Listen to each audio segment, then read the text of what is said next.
Ya, ingat tanggal 10 Dzulhijjah tidak boleh puasa. Tidak boleh puasa karena itu adalah hari hari lebaran. Hari lebaran haram untuk berpuasa. Demikian hari-hari tasyrik. Kata Nabi SAW, ayyamu tasyrik, ayyamu aklin wa syurbin wa dzikrin. Dzikrilillah. Hari-hari tasyrik adalah hari-hari di mana orang-orang untuk mengingat Allah, ya, untuk makan dan minum dan untuk ingat kepada Allah Subhanahu wa taala. Hari-hari tasyrik itu maksudnya tanggal 11, tanggal 12, tanggal 13 Dzulhijjah. Hari-hari ini disebut oleh Allah Subhanahu wa taala dengan ayyam ma'dudat. Wadhkurullaha fi ayyamin ma'dudat. Faman ta'ajjala fi yawmaini fala itsma 'alaihi wa man ta'akhkhara fala itsma 'alaihi liman ittaqa. Dan berzikirlah kepada Allah di hari-hari yang telah dihitung tersebut, 3 hari, ayyam tasyrik. Ketika Allah mengkhususkan untuk berzikir kepada Allah pada hari tersebut, menunjukkan zikir pada hari tersebut dianjurkan. Berzikir kapan saja disebut dengan takbir mutlak. Kenapa disebut hari tasyrik?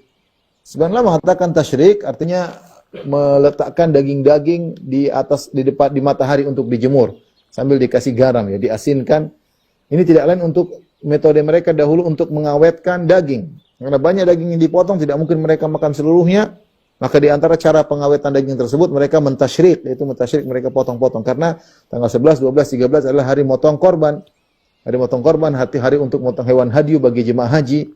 Ya, bagi orang tanah air, ya, selain jemaah haji memotong korban, ya, maka mereka potong tipis-tipis, mereka jemur di bawah matahari. Disebut dengan mentasyrik. Makanya disebut dengan hari-hari tasyrik. Makanya ini mengatakan ayyamu tasyrik, ayyamu aklin wa syurbin. Adalah hari-hari untuk makan dan minum, tapi ingat wa dzikrillah, untuk ingat kepada Allah Subhanahu wa taala. Dan Allah mengkhususkan ayat wadhkurullaha fi ayyamin ma'dudat. Ingatlah Allah pada hari-hari yang telah ditentukan tersebut. Maka hari-hari tasyrik kita perbanyak berzikir kepada Allah. Berzikir kepada Allah bisa dengan zikir mutlak dan bisa dengan zikir muqayyad. Zikir mutlak kapan dimulai? Zikir mutlak dimulai sejak malam 1 Dzulhijjah.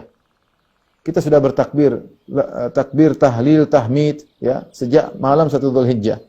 Kapan saja, kita lagi di jalan, lagi di pasar, lagi di mana, lagi di rumah, silakan.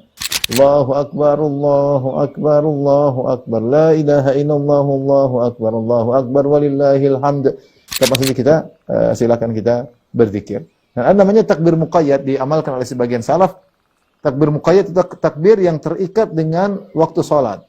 Dan ini dimulai kapan? Disebutkan dimulai sejak hari Arafah. Sejak hari Arafah tanggal 9, setelah salat subuh kita sudah bisa mulai takbir muqayyad.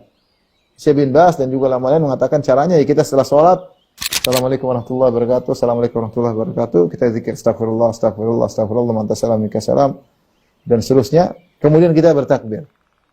Ya.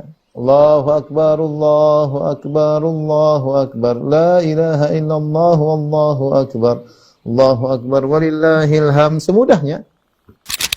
Setelah itu nanti sholat duhur juga demikian, sholat asar juga demikian, sholat isya juga demikian, sholat maghrib juga demikian, tanggal 10 juga demikian.